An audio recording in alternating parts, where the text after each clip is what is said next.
नमस्कार। मैं सिंगापुर से डॉक्टर आशुतोष बोल रहा हूँ। कोरोना अब हमारे साथ रहेगा, ये बात तो अपन सब लोग समझ गए हैं। अब कोरोना के साथ जिया कैसे जाए बिना डरे, उसी के ऊपर हम चर्चा करते हैं। सबसे पहले आपको ये समझना है कि ये वायरस जो है वो नाक और मुंह के द्वारा ही शरीर में प्रवेश लेता है। तो मास्क पहनना बहुत ज़रूरी है। मास्क ऐसा खरीदिए जिसके ऊपर एक बेसिकली एल्यूमिनियम की छोटी सी पट्टी हो, क्योंकि हमारे नाक अलग अलग हैं। किसी का खड़ा नाक है, किसी का चपटा नाक है, तो ऊपर से भी हवा जा सकती है। इसलिए वो एल्यूमिनियम की पट्टी को हम दबा देते हैं नाक के ऊपर, और वो मास्क बेसिकली नाक का शेप ले लेता है ताकि ऊपर से हवा नहीं जाती। डिस्पोजेबल मास्क यूज़ करना चाहिए ताकि शाम को उसे फेंक दिया जाए। तीसरे नंबर में सैनिटाइज़र एक बोतल जेब में रखनी चाहिए, ताकि जाने अनजाने में हम कभी भी गलत चीज़ को टच कर जाएं तो हर 2 घंटे में अगर हम नियम पूर्वक अपने हाथों को एल्बो तक, क्योंकि हमारे हाथ खुले होते हैं, तो हाथ और एल्बो तक अगर हम हाथ को सैनिटाइज़ करते हैं तो कोई भी घबराने की ज़रूरत नहीं है। आपको एक चीज़ और समझनी है कि जब सभी लोग मास्क पहन के घूम रहे हैं, तो अगर जाने अनजाने में, क्योंकि आप समझ लो कि बहुत ज़्यादा कोरोना नहीं है, हमारी बस्ती इतनी बड़ी है कि ये आप किसी कोरोना वाले व्यक्ति से टकरा जाएंगे, ऐसी संभावना बहुत कम रहने वाली है। तो इसका मतलब ये हुआ कि आपको सिर्फ एक सोशल डिस्टेंसिंग मेंटेन करना है। गलती से किसी के नज़दीक भी आ गए तो उससे डरना नहीं है, क्योंकि आप दोनों ने मास्क पहना हुआ है, तो दोनों ने मास्क पहना है तो रोग, अगर एक आदमी रोगी है तो रोग फैलने की संभावना फिर भी 20% जैसी ही रहती है। ठीक है। अब सोशल डिस्टेंसिंग, मास्क पहन लिया और हाथ को सैनिटाइज कर लिया, तो आप अगर रेड जोन में भी हैं तो भी आपको कोई चिंता करने की ज़रूरत नहीं है, क्योंकि ये क्या है कि डर लोगों को ज़्यादा सता रहा है, रियल में रोग इतना सताता नहीं है। और न करे नारायण, अगर रोग लग भी गया तो ये समझो कि सिंगापुर में 15,000 इंडियन वर्कर को रोग लगा, एक भी सीरियस नहीं हुआ है। तो आप इसे, जैसे मलेरिया के सीज़न में मलेरिया होता है, डेंगू के सीज़न में कई लोगों को डेंगू भी हो जाता है, तो हम उसके अंदर लड़ाई लड़के बाहर निकल जाते हैं, ऐसे निकल जाएंगे।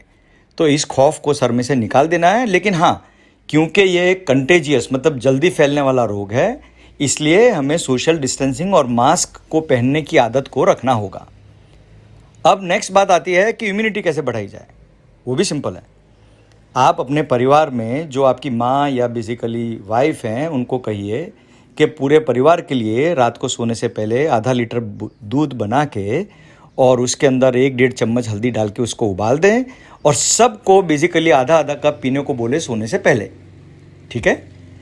उसके अलावा बेसिकली सुबह उठें तब एक जग नींबू पानी का, नवसे के पानी का बना दिया जाए, और जो घर की जो मेन लेडी हैं वो एक कंपलसरी रूप से देखे कि जो भी बेसिकली बिस्तर से या बेडरूम से बाहर आता है वो 1 गिलास पानी पी के आगे बढ़े। तो जब तक अपन इस चीज़ को मेंटेन करेंगे कि सुबह नींबू का पानी गर्म पानी के साथ और शाम को हल्दी वाला दूध, तो हमारी इम्यूनिटी सही रहेगी। ठीक है। अब आप देखो, एक्चुअली हर बड़े बदलाव के लिए एक हादसा ज़रूरी है। ठीक है। तो आपने देखा होगा कि इंडिया में लोगों ने कभी भी क्वालिटी लाइफस्टाइल की तरफ ध्यान नहीं दिया। तो अब समय आ गया है कि कुदरत हमें फोर्स करेगी कि नीट एंड क्लीन रहो, कारण बिना लोगों को मिलो मत, कारण बिना ये पार्टियां ना करो, कारण बिना होटल का कचरा खाना ना खाओ। ठीक है। तो ये एक समय ऐसा आ रहा है कि कुदरत हमें सिखा रही है, और इसे हमें हैप्पीली सीख लेना चाहिए। उसमें कोई भी तरह का ऑब्जेक्शन या कोई भी तरह का फ्रस्ट्रेशन फेस करने की ज़रूरत नहीं है। ऐसा भी हो सकता है कि हर तरह का खाना पीना ना मिल पाए, कोई कहेगा सब्जी नहीं मिल रही, कोई बोलेगा कि मुझे सैलड नहीं मिल रहा, उसकी चिंता करने की ज़रूरत नहीं है।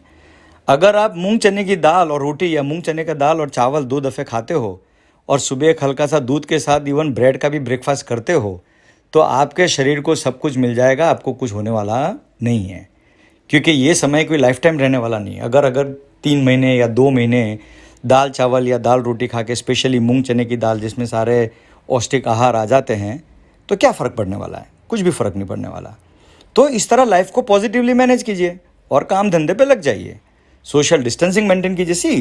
कितने लोग एग्जाम्पल देते हैं, अरे आपने देखी भीड़ कैसी लग गई थी। अरे भाई, भीड़ लग गई थी तो वो भीड़ वालों को भी क्या है कि 15-20 दिन के अंदर धीमे धीमे वो भीड़ भी गायब हो जाएगी, क्योंकि कुछ लोग थप्पड़ से सीखेंगे, कुछ लोग बीमार होकर सीखेंगे। पर इस हादसे से गुजरना ज़रूरी है। क्योंकि अगर हादसा नहीं होगा और हादसे में से गुजरेंगे नहीं तो हम जो कोरोना के बाद वाला जो नया जीवन है उस तक पहुंचेंगे नहीं। तो उस जीवन पे पहुंचने के लिए इस हादसे को पोस्टपोन नहीं करना है, इस हादसे से गुजरना ज़रूरी है। तो इस हादसे से गुजरेंगे और इसी तरह हम बेसिकली एक होके इन सारे नियमों का पालन करेंगे and we can be safe. Safety के बारे में कोई भी चिंता मत करो, कोई भी प्रकार की रूमर में बिलीव मत करो। वैज्ञानिक रूप से जो भी बताया गया है कोरोना के बारे में उसका ख्याल रखो तो किस्सा खत्म हो गया। अब देखो अभी भारत में डेंगू के सीज़न में हम क्या करते हैं, चाइनीज़ रैकेट मच्छर मारने वाला, अलग अलग प्रकार के मॉस्किटो रेपेलेंट सब लेके ही बैठते हैं ना। जैसे ही मलेरिया का सीज़न आता है तो मच्छर से बचने की कोशिश करते हैं। बरसात का सीज़न आता है तो हम बाहर का खाना कम कर देते हैं ताकि बीमार ना पड़ जाए। बरसात के सीज़न में आप देखो कोई पानी पूरी खाने जल्दी कोई जाएगा नहीं, पढ़ा लिखा इंसान। तो सिंपल लॉजिक है कि जिस समय पे जिस रोग का चलन है उसके अनुसार अपनी लाइफस्टाइल को बदल दिया जाए। इतना करेंगे तो कोई भी प्रकार का टेंशन या कोई भी प्रकार के रोग से डरने की ज़रूरत नहीं है। जय हिंद।